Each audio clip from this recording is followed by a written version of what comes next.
আশা করছি সবাই ভালো আছেন। আজকে আমরা একটা ক্লাস নিয়ে আসলাম নবম দশম শ্রেণীর প্রচুরক নির্ণয়। আমরা জানি প্রচুরক নির্ণয় করা খুবই সহজ এবং সাবলীল একটি কাজ।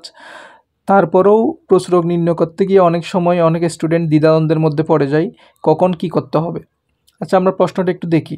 50 জন ছাত্রের গণিতে প্রাপ্ত নাম্বারের সারণী নিচে দেওয়া হলো। সারণীর মধ্যে আমরা দেখতে পাচ্ছি দুইটা প্যাটার্নে ভাগ আছে, একটা হচ্ছে যে গণসংখ্যা আর একটা হচ্ছে শ্রেণীভিত্তিক। এটা লম্বালম্বিভাবে দেওয়া আছে। আর প্রশ্নে বলা আছে সারণী হতে প্রচুরক বের করো বা প্রচুরক নির্ণয় করো। এখন আমাদের একটা জিনিস খেয়াল রাখতে হবে, প্রচুরক নির্ণয় করার জন্য অবশ্যই সূত্র প্রয়োগ করতে হবে। কখন সূত্র প্রয়োগ করতে হবে? যখন আমাদের একটা সারণী দেওয়া থাকবে, সারণী থেকে যখন প্রচুরক বের করতে বলবে অবশ্যই আমাদের সূত্র প্রয়োগ করতে হবে, যেটা নবম দশম শ্রেণীতে রয়েছে। এখন প্রচুরক নির্ণয় করার জন্য আমাদের অবশ্যই সারণীটি আঁকতে হবে। হুবহু আমাদের একটা সারণী আঁকতে হবে। সারণীটি আমাদের লম্বালম্বিভাবে দেওয়া থাকে, আমরা সেটা উপর নিচ করে লিখে ফেলব। সারণীতে নতুন কোনো গড় সংযোজন হবে না।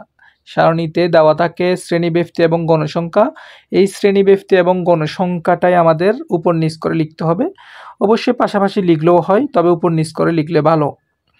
এখন সূত্রটি আমরা একটু লিখব, যে প্রচুরক নির্ণয় করার জন্য যে সূত্রটি দরকার সেই সূত্রটি আমরা একটু লিখি। আমরা জানি প্রচুরক সমান L plus F1 divided by F1 plus F2 into S। এখন প্রচুরকের সূত্রটা আমাদের অবশ্যই মুখস্থ রাখতে হবে। এই ক্ষেত্রে মুখস্থ ছাড়া কোনো উপায় নেই। এখন প্রচুরক নির্ণয় করার জন্য সূত্রটি পারলেও তো হচ্ছে না, আমাদেরকে L কি, F1 কি, F2 কি, এগুলো অবশ্যই আমাদেরকে ক্লিয়ার থাকতে হবে। এগুলো যদি আমরা ভালো মতো বুঝতে না পারি তাহলেও প্রচুরক নির্ণয় করা যাবে না। এখানে এল কি আমরা একটু দেখি। এলটা বের করার জন্য আমাদের সারণীর দিকে লক্ষ্য করতে হবে। আমরা দেখতে পাচ্ছি গণসংখ্যার মধ্যে n সমান হচ্ছে যে 50, তার মানে 50। তাহলে 50 হলে এখানে মধ্যক শ্রেণীটি কোথায়? মধ্যক শ্রেণীটি 50কে 2 দিয়ে ভাগ করলে হয় 25। তাহলে মধ্যক শ্রেণীটি হচ্ছে যে 25 সংখ্যাটি যে ঘরে বিদ্যমান সেটাই হচ্ছে যে মধ্যক শ্রেণী।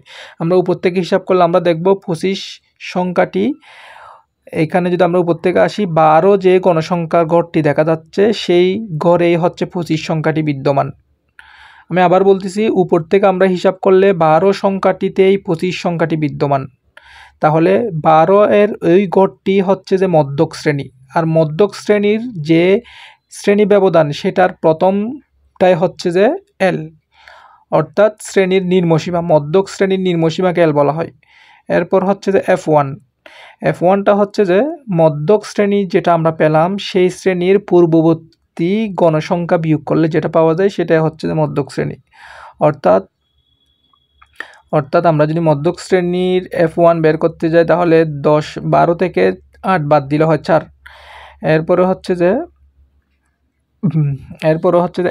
F2 হচ্ছে যে মধ্যক শ্রেণীর গণসংখ্যা থেকে পরবর্তী গণসংখ্যা বাদ দিলে অর্থাৎ বিয়োগ করলে যেটা পাওয়া যায় সেটা হচ্ছে F2।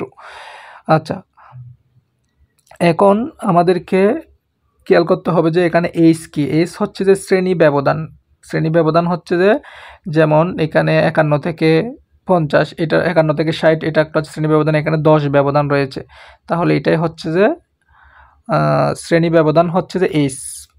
তাহলে আমরা সবগুলো পেয়ে গেলাম। এখন আমরা মানগুলো বসাই। তাহলে মান L সমান হচ্ছে যে 61 প্লাস F1 সমান হচ্ছে যে 8, F1 সমান হচ্ছে যে 4, F2 সমান হচ্ছে যে 3। এই মানগুলো আমরা বসালাম। H সমান হচ্ছে 10। এখন মানগুলো বসিয়ে আমাদের কাজ করতে হবে। এখন ক্যালকুলেশন করতে হবে। ক্যালকুলেশন করলে আমরা উপরে কাজ করলে আমরা পাচ্ছি 4, নিচে হচ্ছে যে 7 ইন্টু H মানে হচ্ছে যে 10। এরপরে আমরা যদি উপরেরটা যদি এর সাথে গুণ করে দিই তাহলে হয় 40, নিচে থাকে 7। এখন 40কে 7 দ্বারা সরাসরি ভাগ করা যাচ্ছে না, সেজন্য আমরা ক্যালকুলেটর ইউজ করব। ক্যালকুলেটর দিয়ে আমরা 40কে 7 দ্বারা ভাগ করলে কত হয় সেটা আমরা একটু দেখব। 40কে 7 দ্বারা ভাগ করলে 5 সামথিং আসছে, সেটা আমরা লিখব 5.314। এখন 61-র সাথে 5.314টা আমরা যোগ করব, তাহলে হয় 66.5 66.314 66.314 এটা